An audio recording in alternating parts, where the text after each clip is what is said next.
Now, I didn't give my take on the whole speaking out thing, except for the Jordan Grace video, but I'd like to say that the speaking out thing is doing more harm than good if you're a fan of professional wrestling. If you're a fan of the real people, then it's doing a world of good for you, because a world of actual rapists or assholes are getting unbooked. They're getting fired. They're losing their jobs, losing money, getting kicked out of their homes, yada yada yada, and it's all because of Twitter. Essentially, I don't think there's any other real way people are knowing about this other than Twitter. Twitter, as I've been trying to say, has been a cancer in society since its existence. Anybody can go on there and talk shit about anything, whether they mean it or not. Just today, my Twitter account got suspended for the first time in, I don't know, 3 years, because I said Lana plays a slut character. Apparently, that's enough for Twitter to suspend me. Real talk. Unbelievable. So, speaking out movement has been quite a stir all over the internet. Joey Ryan, Sammy Guevara. I heard Jay Lethal has something on him, but it's going on the radar with him. A lot of people, except for those that are in the WWE bubble, that are in the higher echelon of things. So Matt Riddle just got there, so he got caught. Jack Gallagher, he got caught. But see, people forget. After all this time, people forget that a lot of the people that you hold and revere and respect and everything like that have done some really, really disgusting things in the past. And some of them, Twitter was around back then, some of them not so much. But we all heard many, many people tell the same stories about how that person is not exactly a gentleman, such as Ric Flair and Pat Patterson. We've heard stories about them being, let's just say, abusing their power. I'll just put it lightly. You want to look it up there, you can look it up yourself. They've abused their power, per se. And they are still gainfully employed in WWE, and they're Hall of Famers and stuff like that. Meanwhile, people that are in the middle of angles and stuff like that, like Sammy Guevara said some stupid things a couple of years ago, and Joey Ryan has been like, he has a whole bunch of fingers pointing at him left and right there for essentially Joey Ryan bring his character into real life and sleeping with all these women in real life, as I assumed he would do, or anybody would really. I bet Randy Orton did. John Cena, of course, did in his reality. Randy Orton abused his power. John Cena abused his power to sleep with all these women and everything at the peak of their career. They did that. Joey Ryan did the same thing. It's never going to stop. It's always going to be that way. When you get power, you want to test your power. And what better way to test your power than to sleep with a whole bunch of women? What better way to do that? You're not going to have that power forever. So you're likely going to abuse that when you have as much power as possible. Look at Donald Trump. Donald Trump sat on that bus, grab him the pussy, and they're not going to do anything. It's fucking true. Trump is a celebrity. Trump is now the president of the United States. He was running for office at the time, and it didn't matter for shit. He said that nasty shit there, and we elected him to office and shit like that. And the thing that pissed me off about the whole speaking out movement is that, as a professional wrestling fan, they were in the middle of angles. And these angles will never be resolved because of women that are pointing the fingers at, certain popular people. And I understand that women, or no, just not just women, but people in general, we stretch for truth. As much time goes by, we as people will add and subtract certain things in our memories, correct? It's human nature. We don't remember every single detail about everything. As much as time passes by, we add and subtract things to suit our own narrative. You want to know what that's about there? Look at a little show called Adam Ruins Everything. That's Adam Ruins Everything, that episode about witnesses and hearsay, and witnesses on the stand aren't really 100%, because over time you forget certain details and you try to add in details to suit your what you think is right. You think he had a gun in his hand at the time, but it was really just his cell phone, something like that. Or you thought it was a cell phone back then, but it was actually a gun, and or vice versa. A lot of things can be misconstrued when it comes to the passage of time. Unless you record in some way so you can like go verbatim, you forget things over time. Now let's talk about the Jordynne Grace situation real quick there. Jordynne Grace, she said that in a hotel room, this is what I'm remembering from a couple days ago. This off the top of my head. What I remember is that she said she went in a hotel room with someone, and that guy wanted to force anal on her, right? And I believe she said no, and I think she said that he went and did it anyway. And after the fact, Jordynne Grace said that she wanted to excommunicate with him, but he kept on trying to get in on her. See, I don't remember everything 100% of that thing. I'm sure 90% of it is true, but like maybe a few details I was sketching on there. Basically, that's true. And same thing with her. And same thing with all these women out there. I'm sure their experiences with these men are horrendous. And there's no cameras or there's no recording of it to make sure that what they're saying is 100% accurate. We can only go by their memory. But we can only assume that they're right. If you have a whole bunch of fingers pointing at you, I'm sure that at least one of them is true. We'll look at Bill Cosby.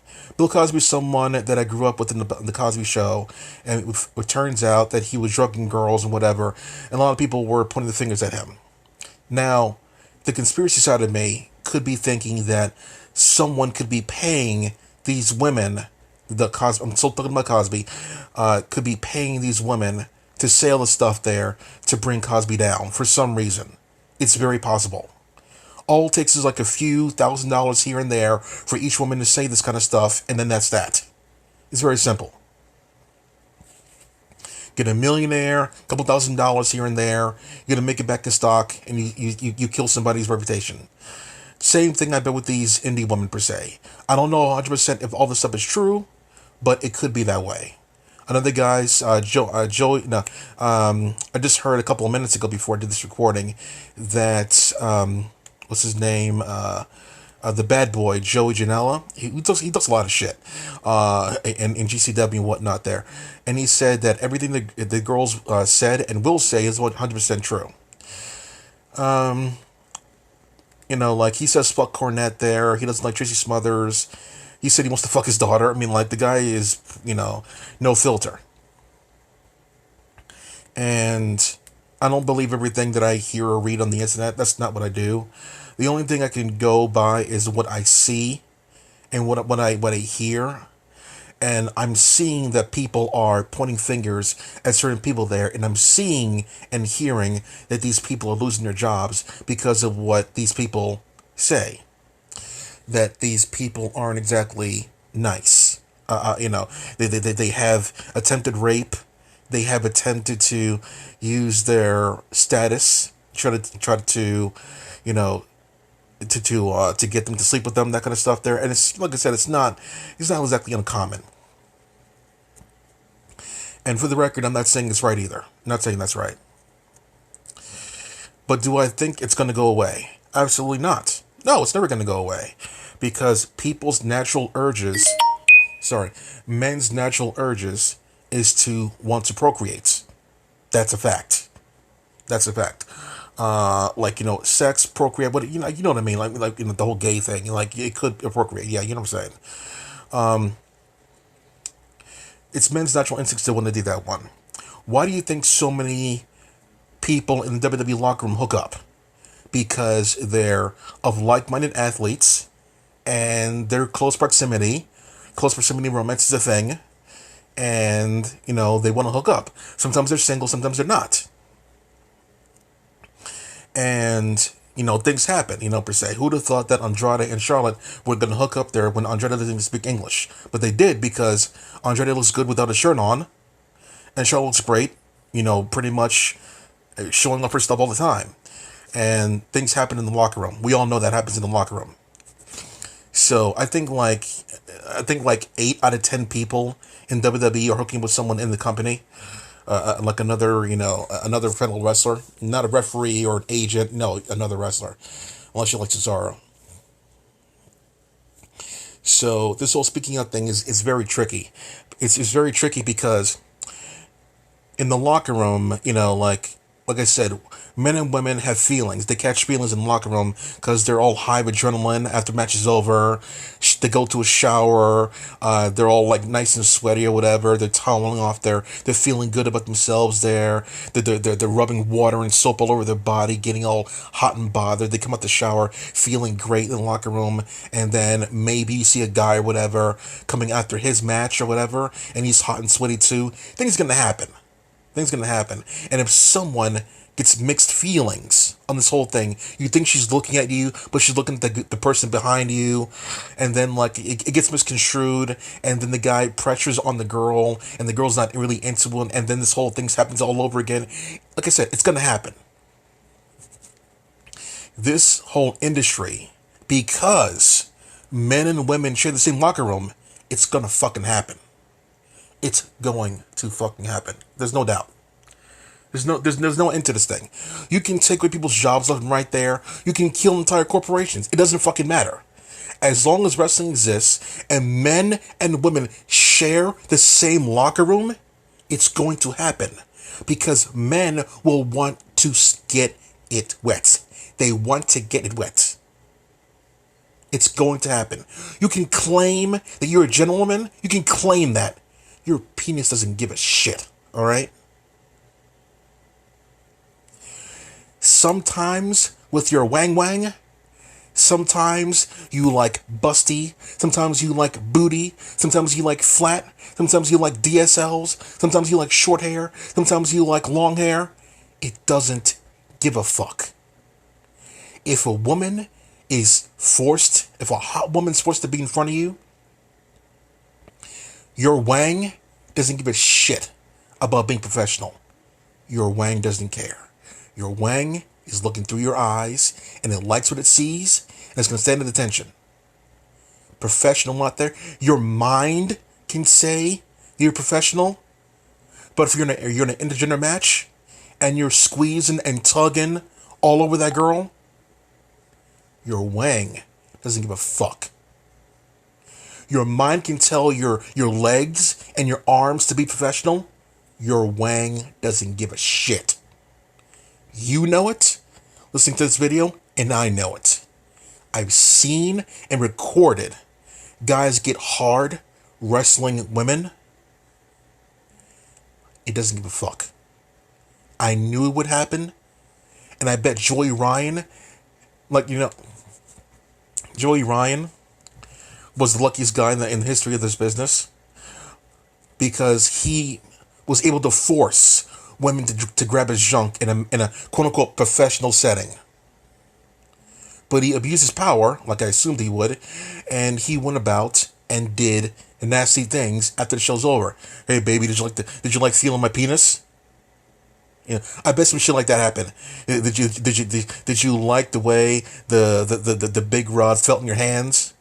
I mean, like, it's fucking obvious. You get a guy to fucking do that shit, he's gonna take it into reality. And for that reason, I really believe we'll never see that gimmick ever again in wrestling.